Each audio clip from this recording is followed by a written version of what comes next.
rubriek in of 'n meningsstuk in rapport gister waar die oproep gedoen word deur professor Piet Kroukamp, luister 'n slag na die Afrikaner profete van versoening. En dit gaan oor die werk wat die beter einders doen. Maar ek wil graag dieper gesels oor die beginsels daar agter en ek dink dit gaan goed wees. Soos dalk ook met Ernst gesels, want hier is Ernst. Môre Ernst. Goeiemôre Isak, is ek dan geraam daar in my blokkie? Jy is geraam, mooi geraam. Mooi verpak. Ernst. Hoe gaan dit? Nee wat, ons loop die reguit pad. Soms val ons af, maar goed, my pa altyd gesê die skande is nie daarin om te val nie, die skande is om te bly lê. Ernst, ek het vir jou daai artikel se skakel aangestuur en ek het gedink dit sal goed wees om ook vanuit jou hoek uit te gesels daaroor, want ek weet dat die vertrekpunt van artikels soos hierdie kom uit die afgelope tyd se debakel uit en dat julle ook aan die voorpunt daarvan staan van julle kant van Afriforum en Solidariteit Beweging se kant af. So ek het gedog dalk gee dit vir ons ook balans aan die gesprek. Ek gaan nou met Skalk gesels. Ek wil doelbewus nie in 'n debat ingaan hieroor nie, want dit voel partykeer vir my 'n debat is vermaaklik en dit het seker kykwaarde, maar dit het baie min inligtingswaarde. So dis wat my betref is dit onverkooplik en nie altyd die beste manier om 'n gesprek te hanteer nie. So ek verkies dit om dit afsonderlik te doen. Ek wil jou storie hoor. Nou Piet wat skryf dat ons moet gaan kyk na Afrikaner profete van versoening. En met die beginsel is daar nie fout nie, maar ek wil gesels oor die gesprek onderliggend daaraan, want daar's 'n beskuldiging daarin dat die ouens wat anders dink negatief is teenoor die land en negatief is ten opsigte van die vordering in die land. Hoe dink jy daaroor? Ja, Isak, die gesprek kom neer regtig net weer eens op daai vraag van, maar wat bedoel jy met versoening? Net soos met die regering wanneer hulle praat van swart ekonomiese bemagtiging en as jy teen hierdie wette is, dan is jy teen die bemagtiging van mense. Nee, wat bedoel jy met daai term? Net omdat jy iets vir iets 'n mooi naam gee, net omdat jy blommerige woorde gebruik, beteken nie dat jy net dan onmiddellik in die reg is en wie ook al dan teen jou staan, nou is jy anti al hierdie goeie goed wat ek vir myself toegeëien het deur net die taalgebruik wat ek kies nie. En die ding wat regtig hierso, Isak, wat belangrik is om te verstaan, is dat om die waarheid te praat, om vir geregtigheid op te staan, is 'n boom met dorings, is 'n boom met mooi blomme, maar dit is 'n boom met dorings. So diegene wat vir geregtigheid opstaan, diegene wat vir die waarheid opstaan, wat baie keer ongemaklike waarhede praat oor die regering van Suid-Afrika, oor die realiteit van lewe in Suid-Afrika, kan nie net weggegooi en afgeskryf word as nou is julle teen die land, julle wil net negatiewe goed hê, julle beswadder of besmeer net die land, gooi net modder nie. Nee, dit is die aard van die waarheid praat. Jy kan of gelukkig wees met gerusstellende leuns en vir niemand kwaad maak nie, geen friksie veroorsaak nie, of jy kan die waarheid praat oor goeters wat belangrik is en bietjie 'n paar mense nou en dan kwaad maak, 'n paar vyande maak langs die pad en mense ongemaklik maak, want dit is die aard van die waarheid. En ek hoop wat ons by Afriforum en die Solidariteit Beweging doen, is om ongemaklike waarhede te praat, eerder as gerusstellende leuns.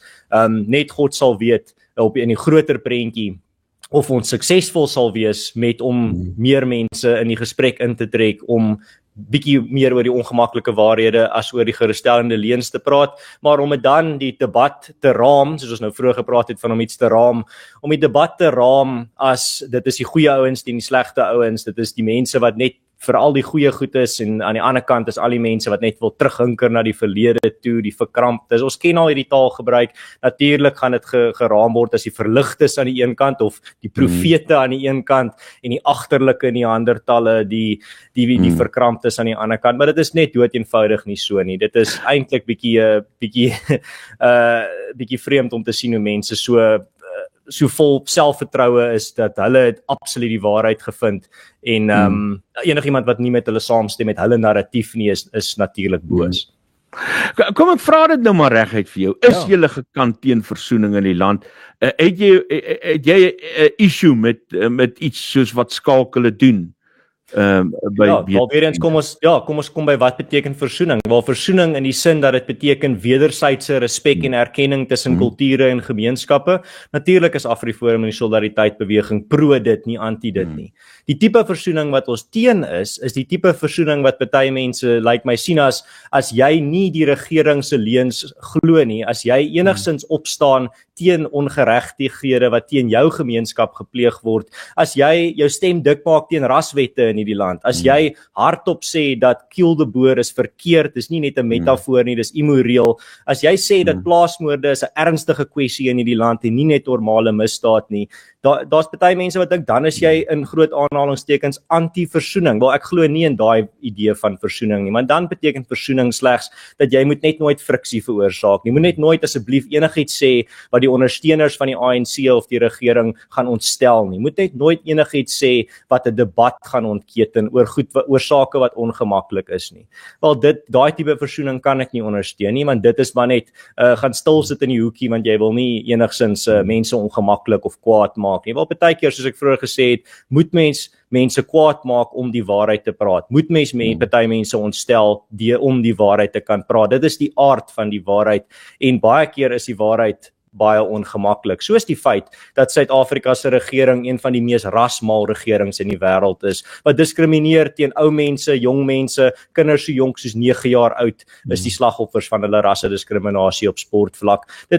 Die ander kwessie van plaasmoorde is 'n ernstige kwessie. Ek gee nie om as dit mense ontstel as ek vir hulle sê dat plaasmoorde is 'n unieke misdaad wat 'n unieke teenstrategie nodig het nie. En dan laastens, kill the Boer is nie net 'n metafoor nie. En ek gee nie om as dit die EFF en enigiemand anders wat hulle ondersteun ontstel as ek vir hulle sê hulle is immoreel as hulle sulke dreunsange sing oor die moord van hulle medelandsburgers nie. As dit nou maar mense moet ontstel, dan is dit nou maar so, maar dit is nie die tipe versoening wat ek en Solidariteit beweging en glo om net seker te maak daar's net nooit enige friksie nie. Dit is ook nie 'n manier om te leef nie. Maar ons het op 'n slegte plek in die land aangekom waar ons bereid is om te sê iets is 'n normale misdaad. Isak, daar maak jy nou nog 'n groot gesprek oop. Ek weet nie of jy nog 'n uur het om daaroor te gesels nie. Dit is 'n baie belangrike punt. Maar om te sê, dis normale misdaad. Wat is normaal aan enige misdaad? En dit is nog nie eens gepraat van misdaad wat eerstens aangehits word deur politici, deur dreunsange soos Kill the Boer nie. Dis nie eens gepraat van misdaad waar jy 'n ou tannie doodgemartel sien nie. Dit is nie die tipe misdaad waar jy is nie eens gepraat van die tipe misdaad waar 'n boer vasgemaak word of vasgehou word en moet kyk hoe sy vrou verkragt word. Nie as jy enigsins daai tipe misdaad wat ek nou net beskryf het, die doodmartel van 'n ou tannie, die 'n man forceer om te kyk hoe sy vrou verkragt word. As jy vir my in die oë kyk en sê, dis maar net normale misdaad, waaroor maak julle so baie boei, dit gebeur met almal, dan is jy 'n psigopaat, ek's jammer. Daar's nie 'n gesprek vir my of 'n debat vir my om gehad te word oor of die ons norm van, soos jy nou sê, die standaard van normale misdaad net moet wees nie. Nee, ek weier om daai standaard van normale misdaad te aanvaar. Ernst, daar's nou in hierdie stadium 'n klomp gesprekke aan die gang in verskillende groepe op verskillende vlakke. Een daarvan wat die laaste tyd weer 'n bietjie oproer veroorsaak het, is die gesprek van die regering wat deur die PAC bemiddel is met sogenaamde Afrikaner groepe, waaroor daar toe nou 'n boei is, maar ironie op ironie en eintlik maar no surprise, daar sit skielik dood. Die regering, die ouens sukkel om by die regering uit te kom. So nou wil ek die vraag na aanleiding van dit vra oor die erns van, binne die konteks van hierdie gesprek wat ons het, die erns van enige iemand om gesprekke hieroor te voer. Dit lyk vir my ons wil die heeltyd daai wrywing hê en mekaar beskuldig van allerlei bedenklikhede. Ja, Isak, dis maar een van die realiteite van, soos hulle dit noem in die politieke wetenskap, die realpolitiek. Van daar moet, as jy enigstens die magspel wil speel, as jy op, soos die ANC dit noem, die balans van magte, as jy 'n skaakstukkie op daai bord wil wees, as jy wil geweeg word in daai spel, dan gaan jy moet onderhandel, jy gaan moet gesprekke hê. Tot al gaan van daai onderhandelings of gesprekke nêrens nie, tot al loop dit nie op 'n uitkoms uit nie. Dit is hoe die politiek werk. Dit is hoe die eintlik maar die moeilike spel, die stoeigeveg van verandering werk. Dit beteken nie dit is die enigste pad na verandering nie, maar dit is een van die paaie na verandering. So byvoorbeeld van die solidariteitsbeweging se kant af om verandering te bring in Suid-Afrika, ons primêre bron van verandering bring of ons primêre pad wat ons volg is deur onsself doen aksies om 'n realiteit op die grond te skep. Maar dit beteken nie jy kan nie ander paaie en ander supplementêre paaie ook volg om daai verandering te bewerkstellig nie. Een van daai paaie is om ongemaklike gesprekke te hê met diegene wat wette in plek stel wat teen jou mense diskrimineer. En dit is maar soos ek sê, daar kan mense wees wat probeer ontken dat dit is nie deel van hoe die magspel werk nie, dit is nie hoe die politiek werk nie, maar dan is jy maar baie idealisties, die politiek is maar 'n onidealistiese affære, en daar gaan goed wees wat werk, daar gaan goed wees wat nie werk nie, maar jy moet regtig alles probeer, elke opsie tot jou beskikking. Daar's ook hierdie aanhoudende iets wat ek ook uit die sentimente van meningsvormers, sogenaamde meningsvormers hoor, is hierdie voortdurende beskuldiging wat voor die deur van AfriForum en die Solidariteitsbeweging gelê word, dat die beweging uit Suid-Afrika uit, dat die hele Amerika palawa julle skuld is en dat julle mense aanmoedig om die land te verlaat. Kom ons gesels gou vinnig daaroor. Ja, ek het tyd. So dit is nogal eerstens baie vleiend dat wanneer Afrikaners op die groot internasionale verhoog genoem word, is baie mense se eerste gedagte, die solidariteitsbeweging moet iets hiermee te doen hê, ons moet uitvind wat dit is, of wat die verbinding is, dis baie vleiend, maar terselfdertyd ook, die solidariteitsbeweging is maar net 'n klein part, 'n klein rad in die groter prentjie. Ek bedoel, dis nie asof ons op Donald Trump se skouers sit en fluister in sy oor wat hy moet doen nie, maar terselfdertyd, ons is 'n invloedryke speler op die skaakbord, op die veld. As jy kyk na die feit dat ons het vergader met die Trump-administrasie en binne in Suid-Afrika is ons een van die grootste organisasies wat daar is. Maar om daai aan te spreek van, jy sê die beskuldiging van dat ons mense aanmoedig om die land te verlaat, of dat ons mense aanmoedig om hulle self uit te skakel uit die samelewing uit, deur net te sê, maar hulle wil hulle self gaan afsonder, niks met die samelewing te doen hê nie. Wel, ek sal enigiemand wat daai aantuigings maak, uitdaag om bewyse te gee van daai aantuigings. As dit kom by die goed wat die Solidariteitsbeweging sê en wat AfriForum sê en wat ons doen, is die beste bron die beweging en AfriForum self. Jy kan dit oral in ons persverklaringe gaan lees, op ons webtuiste sien, op ons sosiale media. Ons beleide is baie duidelik. Ons is heel deursigtig ook met wat ons vir die Amerikaners gesê het. Jy kan na ons Washington Memorandum toe gaan, dit ten volle gaan lees. Dit is die dokument wat oorhandig is aan die Trump-administrasie.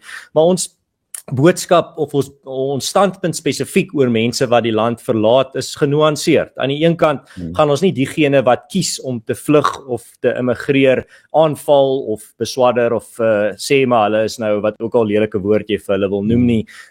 Dit is nie ons standpunt nie. Op die ou end van die dag is dit hartseer dat mense geforseer word om die land te verlaat weens die vernietigende beleide van die regering en weens retoriek, hartlike retoriek wat hulle teiken, maar dis hulle diep persoonlike keuse. Aan die ander kant gaan ons ook lojaal bly aan die filosofie en die missie waarop AfriForum gestig is in 2006 en dit is om 'n toekoms in Suid-Afrika te bou vir Afrikaners waar ons vry, veilig en voorspoedig kan saamleef met die ander gemeenskappe wat ons teekom hierso. In die wêreld waarin ons nou leef is dit nie meer moontlik vir 'n volk om 'n eiland te wees nie. Jy moet altyd in kontak wees met die verskillende kultuurgemeenskappe, taalgemeenskappe rondom jou en heeltyd daar moet gestreef word na wederwysige erkenning en respek. Maar terselfdertyd beteken dit ook jy mag selfrespek hê. Jy moenie 'n meerderwaardigheidskompleks hê nie, maar jy moet ook nie 'n minderwaardigheidskompleks hê nie. En ongelukkig voel dit vir my partykeer dat baie van hierdie versoeningsprofete, hulle noem hulle self dit, so kom ons noem hulle ook nou maar op wat hulle vir hulle self toe eien, maar baie van hierdie versoeningsprofete voel dat ons mag nie eers selfrespek as Afrikaners hê nie, ons moet 'n minderwaardigheidskompleks as Afrikaners hê, ons moet net heeltyd ons klere skeer en as op ons kop gooi en rou oor die verlede en praat oor hoe skuldig ons is tot in die 4de, 3de, 5de geslag van ons nageslagte gaan ons skuldig wees en moet jammer sê. Dit is ook nie die versoening waarna ek glo nie. Dit is 'n toksiese versoening. Dit is eintlik nie eers die woord versoening werd nie. Dit is eintlik maar net gaan kruip op jou knieë en hoop en voer die krokodil en hoop dat hy jou nie eet nie. Nee, maar ek is nie hier om te sê ons moet 'n meerderwaardigheidskompleks hê as Afrikaners nie, maar gun vir Afrikaners 'n gesonde selfrespek. Die middelpunt tussen 'n minderwaardigheidskompleks en 'n meerderwaardigheidskompleks. Ons mag ook trots wees op ons herkoms, ons mag trots wees op ons erfenis, ons mag trots wees op ons taal, ons mag trots wees op ons kultuur en ons mag omgee oor kwessies wat ons disproporsioneel raak. Ons mag omgee oor plaasmoorde. Ons mag omgee oor dreigemente aan ons grondwetlike reg tot privaat eiendomsreg. Wanneer die regering dreig dat hy gaan plase vat sonder vergoeding, dan mag ons daaroor omgee. Wanneer ons taal bedreig word deur die regering, mag ons daaroor omgee. Dit is die ander kant van die muntstuk ook. So aan die een kant mag ons 'n gesonde selfrespek hê en ons mag omgee oor kwessies wat ons disproporsioneel raak. Dit beteken nie ons gee nie om oor ander kwessies ook in die land nie. Dit beteken net ons mag ook omgee oor goed wat regtig naby in ons huis tref. Daai goed soos, ek dink Dirk Herman het gesê, daar's 'n rede hoekom Afrikaners so diep omgee oor plaasmoorde en oor die bedreiging van plaasgrond. Want as jy self nie 'n boer as 'n Afrikaner is nie, dan het jy familie wat boer. En as jy nie familie het wat boer nie, het jy vriende wat boer. En dit is die rede hoekom ons in Engels praat van 'n back garden of 'n backyard, maar in Afrikaans het jy 'n agterplaas. Dis hoekom ons die boere genoem word. Ons het 'n baie intieme verbintenis met boer, met landbou. So natuurlik wanneer daar kwessies is wat landbou raak, gaan ons disproporsioneel geraak word daardeur en ons mag oor daai kwessies omgee. Dis net 'n feit. Jy het gepraat van kill the boer, kill the farmer, net so 'n laaste vraag. Ek sien van die jongste argumente, wel ek het dit al so deur die loop van my loopbaan al 'n paar keer gesien, maar van die jongste argumente om kill the boer, kill the farmer af te maak is om dit te vergelyk met Simbamba en te sê maar Simbamba is op dieselfde vlak. Jou reaksie daarop?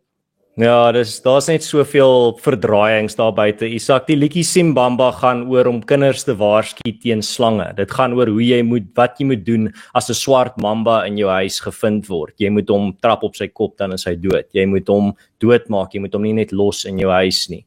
Dit is 'n liedjie oor die gevaar van die swart mamba slang. Dit is nie 'n liedjie oor mense nie.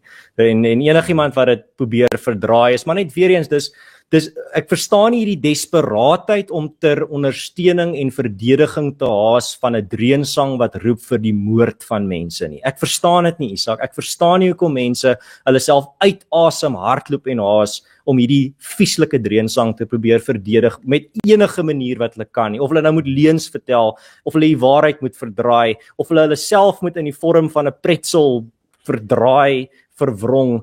Hulle sal dit doen, net dat hulle hierdie haatlike dreensang kan verdedig en in die bresse kan tree vir dit. Ek verstaan dit nie, dit gaan my verstand te bowe. Ek moet eerlik bieg, ek het geen empatie vir daai standpunt nie.